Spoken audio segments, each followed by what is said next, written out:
할렐루야, 아멘. 이 시간 함께 하신 여러분 주님의 이름으로 축복합니다. 오늘 하나님 말씀은 창세기 6장 5절에서 8절 말씀입니다. 함께 창세기 6장 5절에서 8절 말씀 함께 봉독하겠습니다.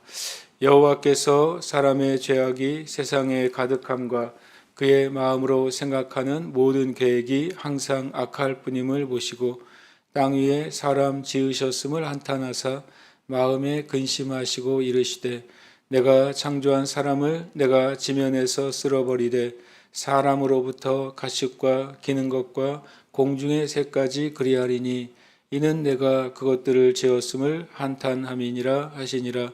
그러나 노아는 여호와께 은혜를 입었더라. 아멘.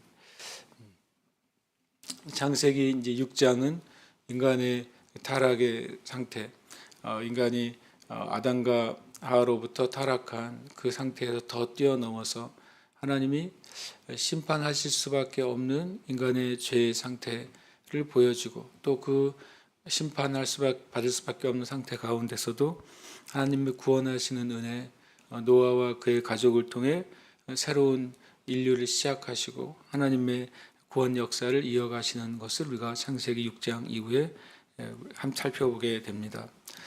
6장 5절에 여호와께서 사람의 죄악이 이 세상에 가득함과 그의 마음으로 생각하는 모든 계획이 항상 악할 뿐임을 보셨다라고 말씀하십니다. 이 중요한 사실은 여호와께서 보신다라고 하는 것이죠. 여호와 하나님께서 그냥 우리가 눈에 보이는 저와 여러분이 육신의 눈으로 보는 그 모든 세계도 보시죠. 그뿐만 아니라 하나님은 우리의 마음을 보시는 것입니다. 우리의 마음의 상태를 보시고 또 마음의 동기를 보시고 또 마음의 목적을 보십니다. 그리고 그 마음으로 행하는 모든 행위를 달아보시는 것이 하나님이십니다. 하나님이 우리의 믿음을 보신다라고 말할 때 단순히 우리의 생각만 보시는 것이 아니라 우리의 행동이 어떤 동기, 어떤 목적, 어떤 계획으로 하는 행동인지를 아신다는 것입니다. 그래서 하나님의 심판의 기준은 항상 공의롭습니다. 인간의 심판이나 판사들이 물론 우리의 행위나 그 사람의 어떤 자잘못을 당연히 공의롭게 판단하려고 노력할 것입니다. 그러나 사람 마음 깊은 곳에 있는 마음의 동기나 계획과 목적을 온전히 판단할 수는 없습니다. 그러나 하나님은 우리의 마음을 달아보십니다. 하나님은 우리의 계획과 목적을 아십니다. 그래서 우리가 때로는 실수하는 것이 있을지라도 우리의 마음과 뜻이 하나님 앞에 순전하다면 하나님은 그 부분에 있어서 공의로운 판단과 또 보상을 하시는 분이십니다. 또 우리의 삶 가운데 알지 못하게 행하는 모든 하나님을 향한 또 선행과 또 하나님을 향한 헌신과 봉사도 하나님은 아십니다. 그래서 이 하나님의 기준, 그것은 온전히 선하시고 공평하신 것입니다. 하나님이 보시기에 인간의 죄악이 가득하게 되었다. 그러면 그것은 실제 사실인 것입니다. 우리가 만약에 이 공간 안에 있는 공기를 어떤 색깔이나 물질로 인식할 수 있게 되면 굉장히 이 안에 모든 엄청나게 많은 것이 가득하다고 보게 될 것입니다. 그러나 우리가 눈으로 보이는 영역만 우리가 보게 되는 것이죠. 실은 하나님은 온 세상에 어떤 것이 가득 차 있는지를 아십니다. 그런데 하나님께서 이 세상에 노아의 때에 죄가 가득하다는 것을 보고 계십니다. 단순히 느끼시는 것이 아니라 하나님 명확하게 죄가 가득한 세상을 보고 계시고 또 마음 아파하시고 또 공의로운 눈으로 판단하시는 것입니다. 그리고 그의 마음으로 생각하는 모든 계획이 항상 악하다. 참으로 우리가 이 상태를 우리는 하나님처럼 보지는 못하지만 이 상태가 사실일 때 정말 이 세상에는 심판받아 마땅한 세상이 되는 것입니다. 우리가 아는 것처럼 우리의 인간의 마음의 상태는 원래는 순전하게 창조된 하나님의 피조물이죠. 그러나 마음이 죄로 말미암아 점점점 어두워지게 된다고 성경은 말씀하십니다. 사도 바울은 디모데에게 선한 양심의 태도를 유지해야 된다고 말씀하고 있습니다. 우리가 비록 타락한 인류였지만 그러나 예수 그리스도의 은혜로 거듭나서 우리의 영이 완전히 회복되고 주님 새 영으로 우리가 거듭났습니다.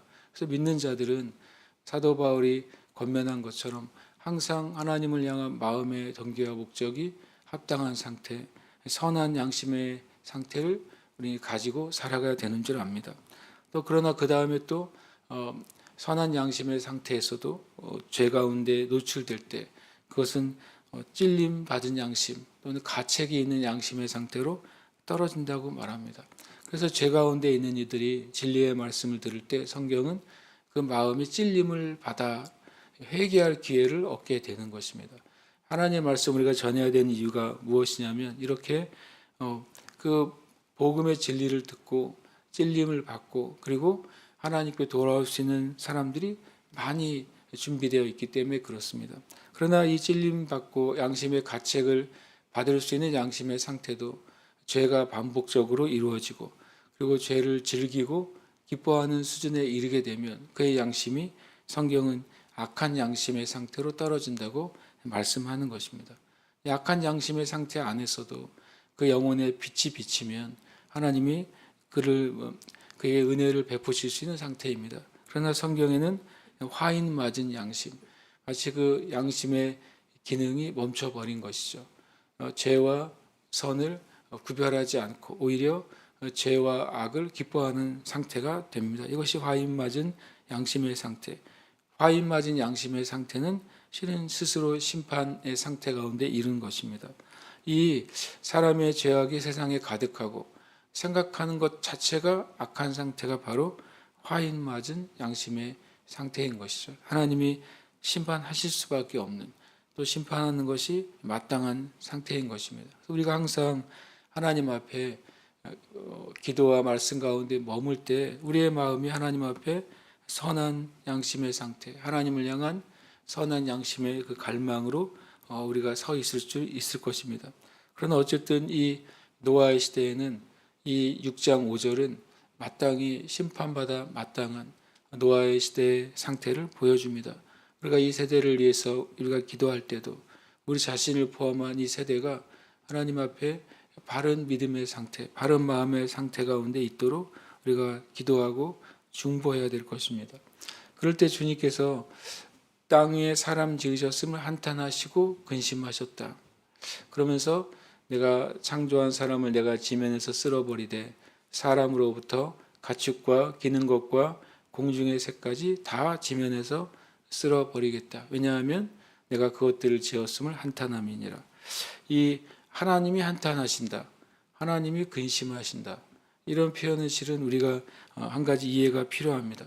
하나님이란 분은 실은 유일하고 완전하고 궁극적인 존재이시잖아요. 우리가 하나님을 온전히 정의할 수 없습니다. 왜냐하면 우리는 피조물이고 하나님은 유일한 창조주이시기 때문에 그렇습니다. 하나님에게 만약에 부족한 것이 있다라고 한다면 하나님의 속성상 그거는 이루어질 수 없는 말이죠. 온전하고 유일한 신이신 하나님이 어떤 부분이 부족하다. 이것은 이제 신의 완전성이 훼손됩니다. 또 심지어는 인간의 어떤 행위나 또 세상의 어떤 문제 때문에 하나님의 완전성이 변하거나 영향을 받는다. 그렇다면 그것도 하나님의 완전성에 실은 문제가 되는 것입니다.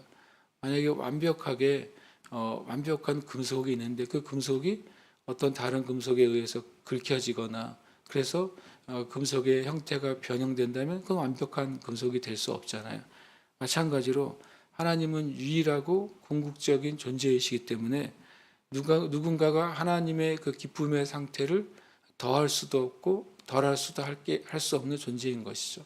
하나님은 온전히 영광스러운 분이시기 때문에 누군가 하나님의 영광을 어떤 수치나 개념적으로 더하거나 또는 뺄 수 없는 존재가 하나님이신 것입니다. 그러니까 하나님의 모든 절대적인 상태는 변화되지 않습니다.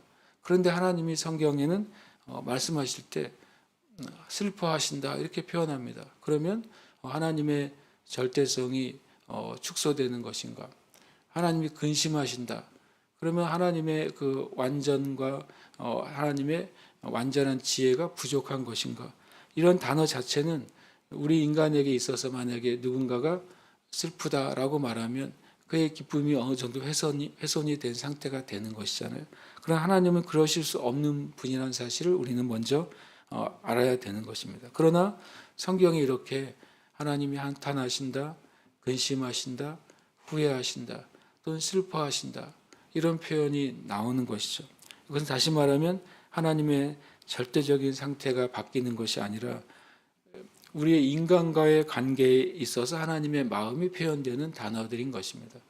우리 불완전한 인간과의 관계에 있어서 또한 죄된 이 세상과의 관계에 있어서 우리가 이해할 수 있는 상태, 그만큼 우리 자신이 하나님의 온전함에 못 미치는 어떤 상태나 어떤 문제를 야기했다는 것을 보여주는 표현이 하나님이 한탄하셨다, 하나님이 근심하셨다, 하나님이 아파하신다, 후회하신다라는 표현이 되는 것이죠. 그렇게 하나님의 선하신 창조와 선한 목적에 인간이 한참 미달하게 되는 것입니다. 스스로 죄 가운데로 들어가고 하나님의 심판의 기준 안에 들어가게 돼버린 것, 그것이 바로 노아 시대의 인류의 상태였던 것입니다. 그리고 더 안타까운 것은 하나님이 인류를 심판하실 때 사람으로부터 가축과 기는 것과 공중의 새까지 그리하리니 라는 표현을 쓰십니다. 하나님은 분명히 모든 피조물과 하나님의 형상을 담을 인간을 완전히 다른 차원으로 창조하셨습니다. 세상을 창조하신 것과 다른 방법과 다른 재료로 인간을 창조하셨습니다. 온 피조 세계가 하나님의 말씀으로 창조됐고 하나님의 명령에 의해서 이 땅 가운데 존재하게 됐지만 인간만이 하나님의 호흡, 하나님의 영을 가진 존재로 창조됐습니다. 그러니까 인간과 피조 세계는 말 그대로 그 급이 다른 존재로 창조하신 것이죠. 그러나 이 죄 가운데 있을 때 사람이 가축과 동등하게 취급받습니다. 사람이 기는 것과 동등하게 취급받습니다. 사람이 공중의 새와 동등하게 취급받습니다. 죄된 인간, 하나님을 떠나서 죄와 악이 가득한 인간의 상태는 말 그대로 다른 피조물의 상태로 전락해 버린 것입니다. 이것이 얼마나 두렵고 또 한탄스러운 일인지 모르겠습니다. 지금의 세대 가운데도 때로는 마치 주님이 말씀하신 것처럼 이 마지막 심판의 때는 노아의 때와 같다고 말씀하셨어요. 그러면 인간이 하나님의 우리에게 주신 참된 하나님의 그 형상과 하나님의 존엄을 잃어버린 상태가 된다는 소리입니다. 마치 인간과 짐승이 별반 다를 바 없는 그러한 수준의 상태로 그 영적인 상태로 완전히 육체적인 상태로 떨어져 내릴 거라고 말씀하시는 것입니다. 저와 여러분이 거듭난 것이 얼마나 큰 은혜인지를 우리가 더 깊이 알게 되기를 축복합니다. 우리가 하나님의 형상의 은혜가 회복되었다는 사실이 얼마나 큰 은혜인지 우리는 감사해야 될 것입니다. 우리가 하나님의 눈에 이 말씀처럼 가축과 기는 것과 공중의 새와 똑같이 하나님 눈에 비춰지지 않고 하나님의 사랑받는 하나님의 자녀로 예수 그리스도의 보혈에 의해서 죄 씻음 받고 의로운 존재로 하나님이 우리를 여기신다는 것입니다. 그것이 하나님의 구원의 은혜고 사랑의 은혜입니다. 이렇게 하나님의 형상이 완전히 파괴되고 하나님의 다른 피조물과 같은 수준으로 떨어진 인류에게 이 노아의 시대의 심판이 이른 것입니다. 주님의 마지막 재림과 심판 때도 이렇게 될 것입니다.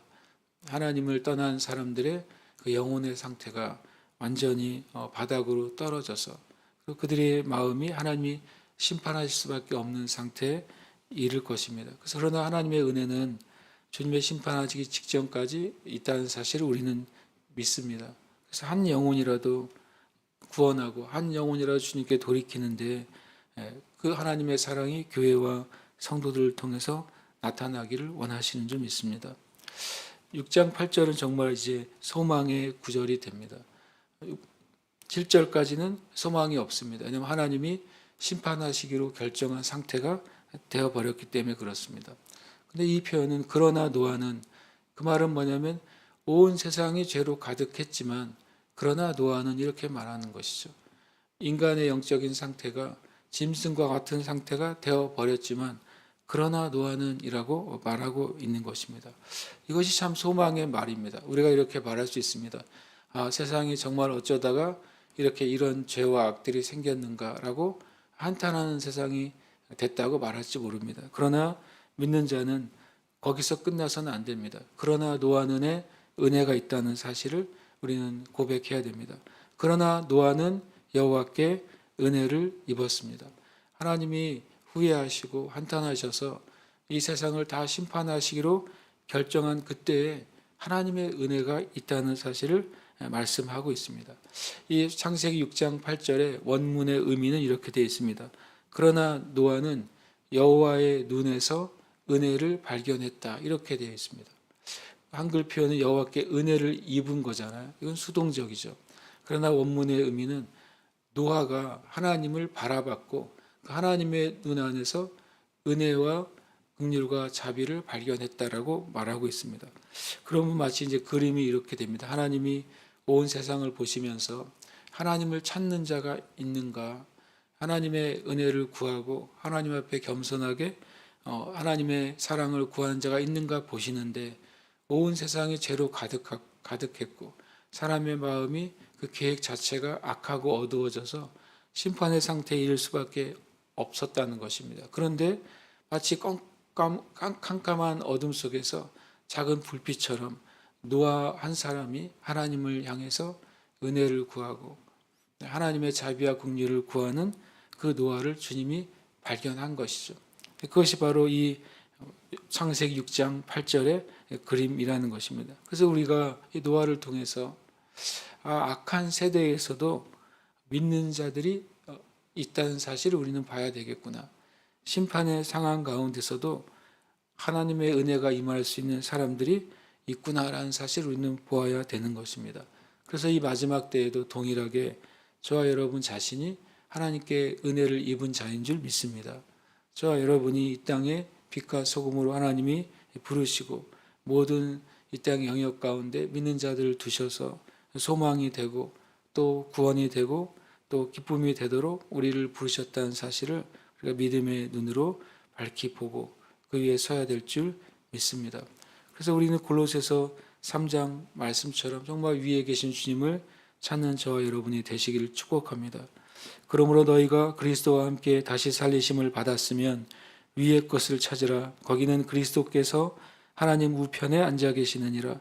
위의 것을 생각하고 땅의 것을 생각하지 말라. 이는 너희가 죽었고 너희 생명이 그리스도와 함께 하나님 안에 감추어졌습니다.